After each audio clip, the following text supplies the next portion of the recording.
The way this car is designed, it has a natural flow. Like, it already wants to be painted. You know, if you just follow the body lines.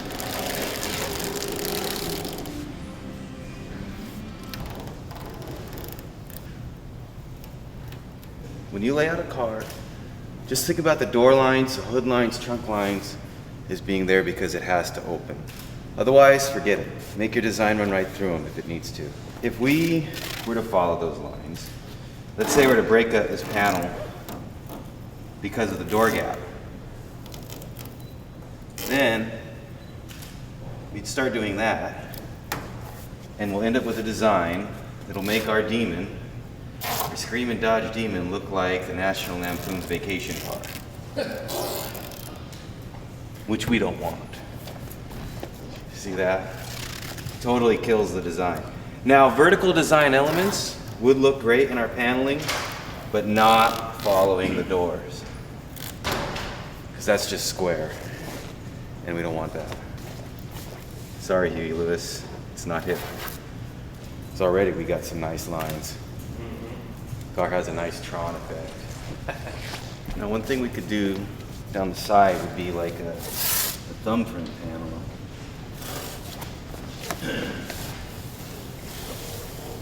Deal with some wide tape.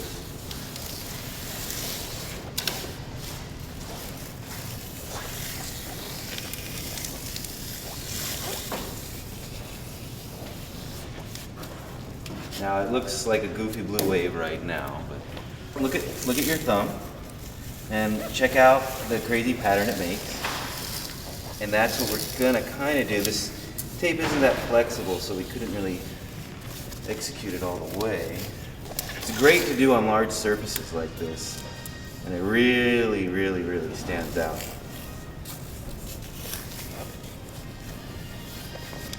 It's very popular as an accent on lowriders, but it doesn't have to be confined to just the lowrider community.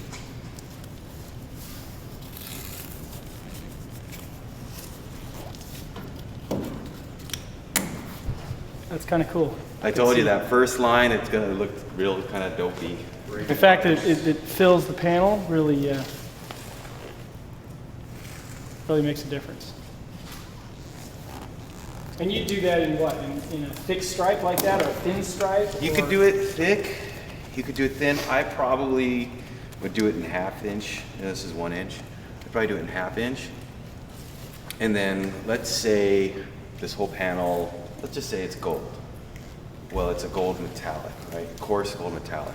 I'd lay this out and get a real fine pearl and hit it in a gold pearl or a cinnamon pearl, and then pull it off, and you got the two texture differences and you got the color differences. And then you can hit it with a candy, and it'll go out in the sunlight, and the coarse flake will sparkle and pop, and the pearl will just glow, and you'll have, you know, both of those differences. Just like, it'll look really bitchin'. I've done that a few times. And what kind of colors? Are contrasting colors or?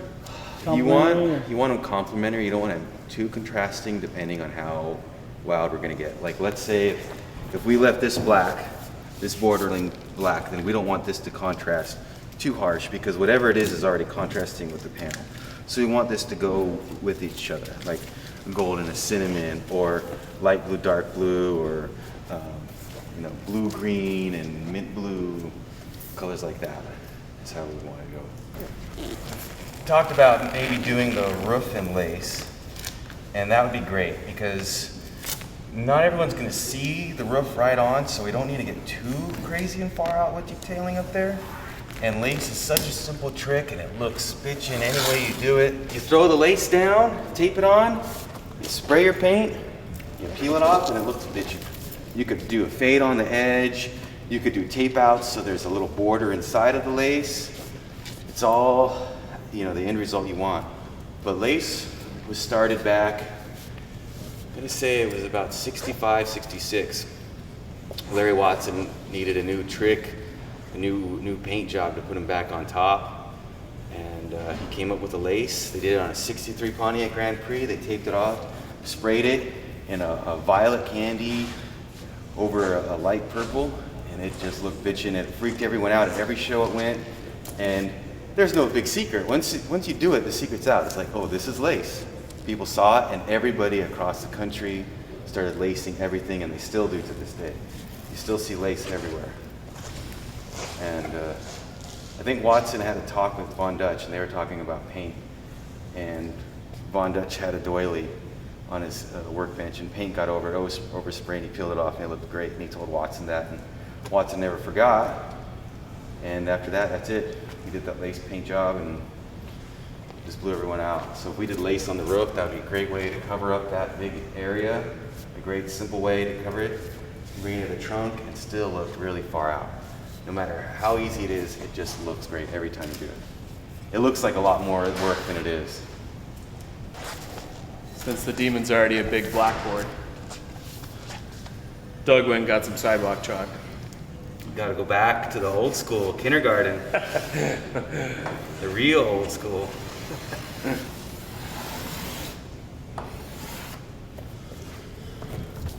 There would be our far out fingerprint wave panel, which would be a great place right here. Carcraft magazine and gold leaf. Oh, that one pitching. Yeah. Pitching. Come on, Doug. Do you want to do some freak dots in that sail panel? Oh yeah. You got more colors up here too. I like doing freak dots in multiple colors. They could be complementary or off the wall crazy, like a bunch of fruity pebbles just flew onto your paint job. Either way, it looks great. But you don't want to overdo it. A totally freak dot in a whole car is just too much. We're getting crazy with everything we're doing, and you don't want to kill it. So the endless line panel, that is basically what it is. It's a line that is endless. It has no, well, it does definitely have a beginning, and it has an end, but when you're done with it, you will never see the two. They'll just go into each other. I like to just keep them very square. Rounded, but square. This time it is hip to be square-ish. This is kind of an illustration of what I was talking about.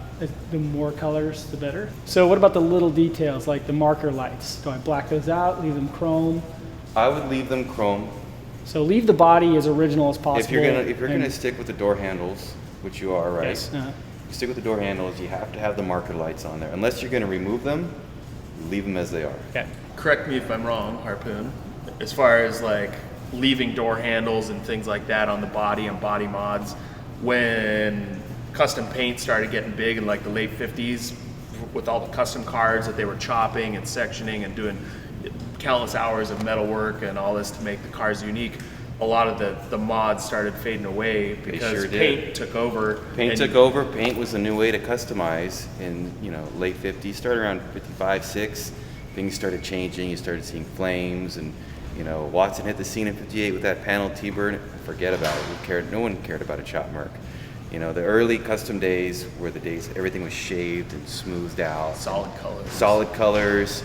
Towards the late 50s, guys were leaving their door handles on everything. It didn't matter anymore. They just paneled around them. Unless the door handles were really offensive, they got left on. Roofs weren't chopped anymore, and nothing was really taken off except maybe the emblems, the easy stuff, and it was all customizing with paint. And in the 60s, things changed again, but that was like the whole start of everything was paint instead of, customization. Paint was the new torch. What about the hood? You want to do something on the hood? Yeah, do you want to go flat black on the hood like traditional Mopar muscle was, from the dealer, or do you want to do something crazy on there? A couple of panels. Because you're not going to have any scoops, are you? No, grandma hood. That's why I'm doing a turbo. Twin So- turbo. Yeah. Twin turbo. That's why I'm doing 1,000 twins, so they're horsepower. down on the car and not up, because I love that stock hood on the Demon. I think that's the coolest. Isn't that a 6-cylinder hood too? It's Yeah. your base model hood. And they do have the ones with the bumps in them, but I just don't think they're, if you don't have to run them, don't. No. Definitely no hole in the hood on this. Yeah. And if we did do something like that eventually, I'd move the motor all the way back and cut through the cowl. So right at the end of the windshield would be the beginning of the blower. There you go. That's how you'd have to go on this car. Yeah. Looks like it hit a zebra. I like it. Do you want to match the roof and the hood?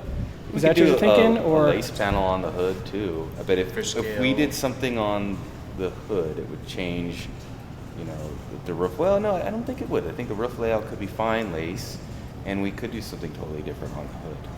This would just be like a concentric fading. You know, you got a lighter fade, lighter fade, lighter fade, lighter fade, or darker fade, lighter to lighter, lighter. Like a lot of funny cars had a series of panels like this, where it would just be in one color family. Let's say we spray it all butterscotch, and then we hit it with like a caramel color on the fade, and then we peeled off our tape and hit the next one with the same caramel color. The inner fade is going to get darker just from the overspray, you know? Or it could, every panel could be multiple. You know, it could be magenta to gold to purple to red to orange. And then what's going to change? And you got the big Mopar M. You can even, if you wanted to, do fish scale panels in here, which might be cooler than up the side. You know, that's getting a little bit busy. Fish scale, you would just get a piece of cardboard and cut your scale pattern, put it on, spray it, spray it, spray it, and you alternate it so that the points hit the horizon line of each scale. And you put a nice fade. It's a real simple trick, and it always looks cool. It can be overdone, and you wouldn't want to fish scale your whole car, otherwise your whole car is going to look like a fish. Especially if you had a Rambler. Especially if you had a Rambler Marlin. well, originally, I was just going to go all black, just blacked out. They call it murdered out, where everything's on the car is black. And the reason being is it's first and foremost a race car. And it would have been easy to do, just fog the entire car. And then as, you know, we got the front end on, the frame on, we found these wheels on Craigslist, and I started to do a little more research on this era. I started to realize that this car, as Harpoon said, it lends itself to, you know, a sectional paint job, a panel paint job. We can actually put some design on it. So then we started looking at some of the cool things, like these dots and endless line and this thumbprint. And then we went for the Dow 7 lookalike wheels, which is actually called old brass. So it looks like a Halabrand. And then we started thinking we could slam this thing in the front and make it look like a street-driven funny from the 60s. And nobody's doing this. So it just kind of took off. And then I've been looking at Harpoon stuff for a long time with his tanks and his choppers. And there's a whole subculture there of artists that build some really nice stuff. And I think the chopper's like the last, you know, truly free thing you can build yourself and ride on the street. You know, you don't have to worry about airbags. You don't have to worry about all the stuff that comes along with building a car. You can just build this piece of art and ride around with your friends, and that's what this is about. It's kind of like commingling that whole movement and the muscle car guys. So hopefully, you know, young guys will start looking at these cars and realizing that, you know what, these cars were also cool. Different, very different, but also a cool thing to take a look at and build. And you know what? All the way through the late 70s, the body styles were being done like this. So, and there's a lot of those cars around.